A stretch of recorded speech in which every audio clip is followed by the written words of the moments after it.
ମୁଁ ଦିलीप आपको स्वागत करुच्ची Odia best technical YouTube channel रे। सो फ्रेंड्स लाइक करंतु शेयर करंतु कमेंट करंतु सब्सक्राइब करि नांती तो सब्सक्राइब कर दियंतु पाखरे थिबा बेल आइकन को दबाई दियंतु।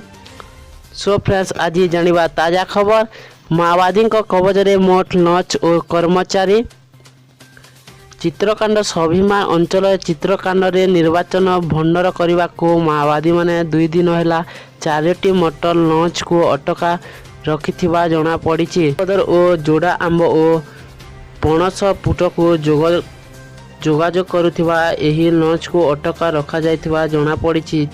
4टी मोटर नथिबा बेले 7 ରୁ 8 जन कर्मचारी को मध्य माओवादी अटका रखिछि। गतकाली एही अंचल मतदान होइथिला। सूचना अनुसार गत बुधवार दिन 2टी मोटर लॉन्च को अटका रखा जाइथिला। आउ गतकाली आउ 2टी मोटर लॉन्च को अटका रखिछंती माओवादी।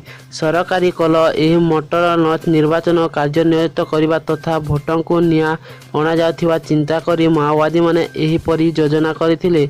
निर्वाचन प्रक्रिया शेष हेबा परे मोटर लॉन्च छाड़ी पारंती बोली आशा करा जाउछि।